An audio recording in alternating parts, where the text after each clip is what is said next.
The Goldilocks effect is very real when it comes to riding. And in this episode, I'm going to explain how this pertains to your hands when you're on your horse. Now, I do want to stress that this episode of Strides Revisited is from February 2020.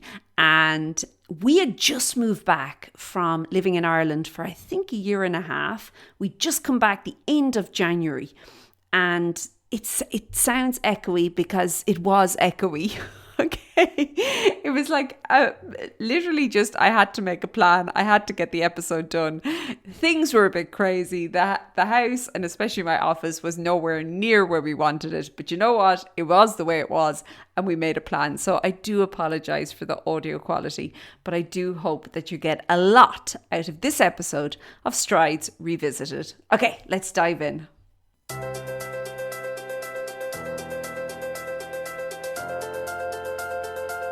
So it seems that this episode is going to be the Goldilocks episode because as I'm doing the prep for it, it just seems like everything is either too much or too little. And anyway, we'll go with that. We'll go with Goldilocks. So if you're ready to get all Goldilocks on everything to do with your hands, let's start. Hi there, my name is Lorna Leeson and this is the Daily Strides podcast, the podcast for equestrians like yourself, helping you to have better conversations with your horse each and every week by giving you, well, a couple of bits and bobs to work on, hey, while you're with your horse and in the saddle.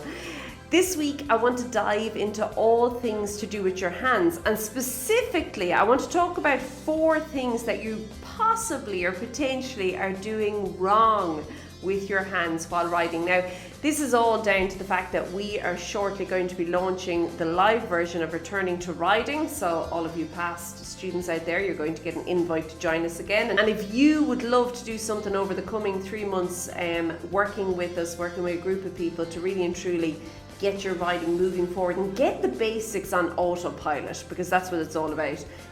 You can just keep an eye out for an email from me inviting you to join as well. But let's get back to your hands. And I want to preface all this by saying that obviously different horses and different people need different things, okay? And I also want to say that a lot of what is going on with your hands actually has a lot to do with how you're made and how your horse is made. So how the two of you are put together, okay? And the combination of that. And, you know, different sizes, it matters. It matters, okay? Particularly what we're going to say today. But for the most part, okay?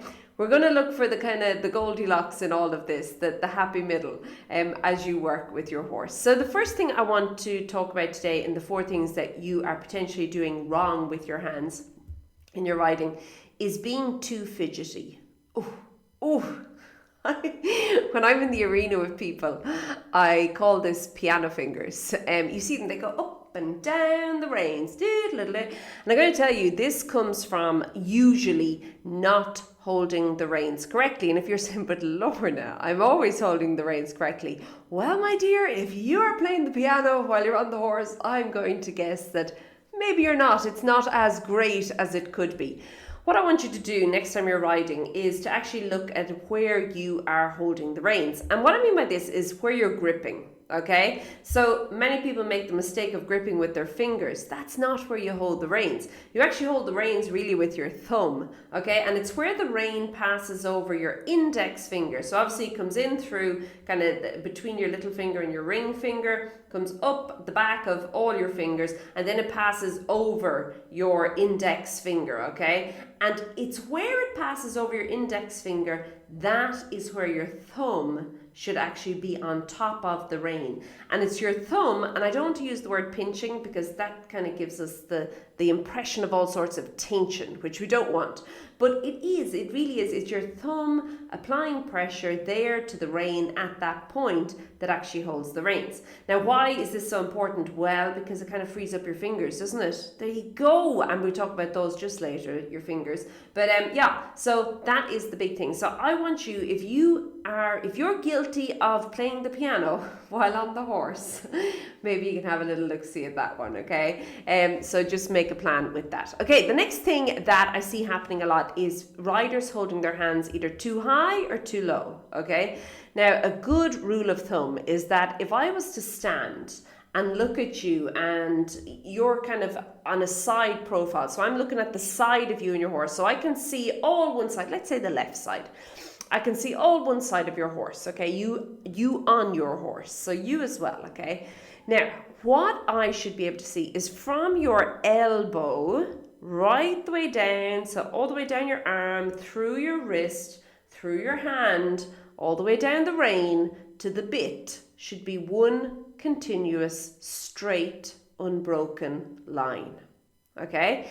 If there is a V or a mountain shape or anything else going on there, that is a good indicator that your hands are either too low, which would be the case with the V, or too high, which would be the case with the mountain shape, okay? So you want to just make sure you have a straight line. And very often, I'm going to be honest with you, very often it's hands too low, and it's literally riders being lazy. They're just not carrying their own hands. They're your hands, carry it. So to take a little bit of responsibility here, carry your hands. Okay, I know, really, this seems very simple, but it's a common one, eh?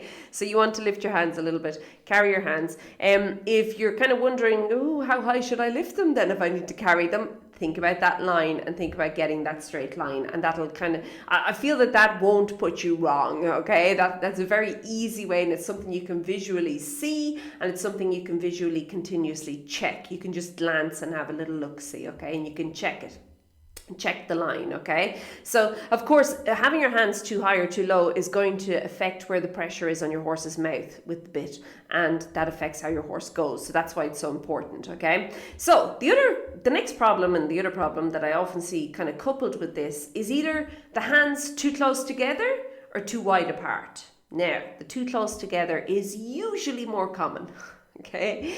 And you're saying, but what are you talking about, Lorna? That's the right way. Yes. However, I find that when we are maybe less than great, and I'm not saying you're not great, you could be great in other elements, but when you put the whole package together, there's a lot of things that need work still, okay? That's where we're going with this. Ooh, you see, stepping on toes all over the place here now. But yes, when we're less than fantastic with this, okay, what tends to happen is we obviously try and emulate the riders that we see who are doing a fantastic job. And what you might find with them is, yes, their hands are pretty close together. However, they have refined their aids to the point where they can ride like that. They have a conversation going on with their horse that both themselves and the horse understand things. Now, when you're first starting off, we can, and not first starting off, this you could be at any point in your riding, but if things are a little bit muddled, or you're maybe communicating in ways that you didn't even know you were communicating with your horse, and you're thinking, why is my horse doing this? But meanwhile, your leg is actually doing something else, or whatever the case is. Well, opening your hands just a little bit wider will make all the difference. It allows, first of all, you to get really clear on inside and outside, which seems so simple, but when you're in the thick of it, that can often be like a bit confusing. Anybody else, when somebody told them to track left, they kind of they veer then to the right. I find myself continuously in the arena when I'm working with people, and I'm saying, no, the other left. And it's because there's a lot going on, and I get that, okay? I get it, and I bet you every other rider out there is nodding their head as well. They get it too. So sometimes just having your hands a little bit wider can help you. Now, how wide? I would say 6 to 8 inches is kind of a good place to play with there. You can kind of get in there, and there's enough then for you to understand, first of all, inside, outside. And it's not that you don't understand it, but again, it's when you're trying to coordinate all the bits together, when you're trying to put it all together. This is where sometimes there can be a couple of wires get crossed, okay, in your own head, this is. And of course, when they're crossed in your head, can you only imagine how the horse is kind of picking up on whatever it is you're trying to communicate? So that's important. Now, too wide can also be a problem. I feel that many riders, when they're riding with their hands too wide, there's 2 reasons I see this happening. The first one is they're trying to get the horse, quote unquote, on the bit. And what they're doing is their hands are down by their knees, and their shoulders are hunched over, and they're kind of sawing away there. No, no. Don't do that, okay? Just rein in the tendency to want to do that, okay? That's not going to get you anywhere. But the other reason that I see too wide happening is when riders are feeling really unbalanced. And it's more like they're actually conducting an orchestra or directing airport traffic. I don't know, but their hands are out kind of wide and they're all over the show. And basically what they're doing is they're trying to balance. It's like they're walking along a balance beam. You know how your hands look when you're walking on a balance beam? Yeah, have you seen riders ride like that? Because I have. So yeah, that can also happen. So definitely you want to try and refine it. You want to try and find where you're happy and where you can effectively kind of communicate to yourself, and B, that your horse is actually effectively understanding what you're trying to communicate. Find it there, stick with that. Okay, the final point that I want to talk about when it comes to your hands and when it comes to 4 things that potentially you're doing wrong is either too hard or too soft. Now, the too hard I find often couples with the V shape in the line. So remember I said that line from your elbow to the horse's mouth? Well, very often we have a V shape in that, meaning that there's less of a bend than we would like in the rider's elbow, okay?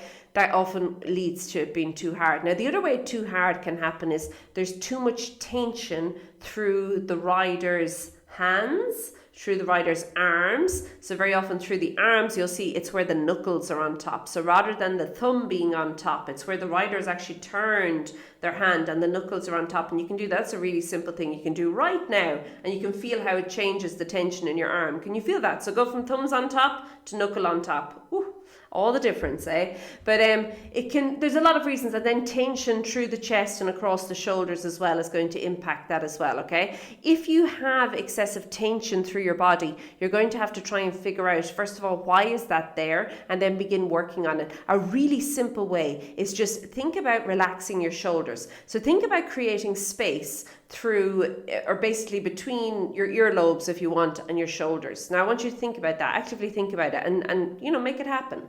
Okay, can you feel how that feels? It kind of relaxes everything. Lovely. The other place, and this, strangely enough, you're going to say this has nothing to do with the hands, but it does, is riders with a lot of tension through their jaw. I see that as well, okay? So I just want you to notice that, and you can work on that. Now, too soft is the other side of the coin. Too soft is, it kind of goes to, I've seen riders hold the reins between basically the pad of their index finger, okay? So right at their fingertip of their index finger and the fingertip of their thumb, okay? So they're the 2 pads, and they hold the reins like that, and it's like they're drinking high tea.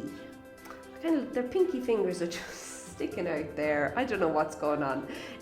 Too soft won't work either. And too soft can also be that there's just not enough contact. Remember, if you want your horse to join you and to go on this journey with you and to actually begin to have a conversation with you, you need to show up and actually be there and be available and be ready.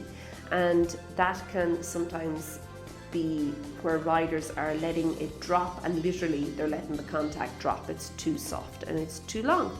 So hopefully if you are having any of these issues, you can have a little look at yourself today or the next time you're in the saddle, see what can be done about it, and begin making some positive changes. And as I said before, if you are looking to put the basics onto autopilot for you and your riding, we are kicking off Returning to Riding later this week. It is a little bit delayed.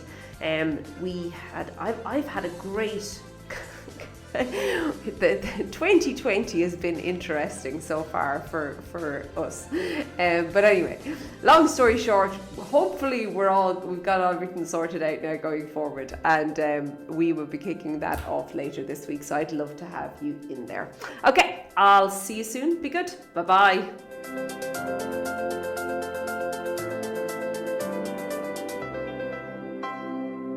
Okay, I am chuckling away because obviously this was early February 2020 when I recorded this, and I love the way I say in it, 2020 has been a bit up and down, but hopefully things are sorted out now. No, Lorna, no, not at all. That was only a little bit of a preview of what was going to come. Anyway, hopefully you got a lot out of this episode. We are going to be very, very soon opening up the Returning to Riding program again, the one that I mentioned in here. If this is something that interests you, make sure you pop over to returningtoriding.com and get your name on the wait list. Okay, I am going to leave it there. Have an absolutely fantastic day and I'll chat to you soon. Be good. Bye.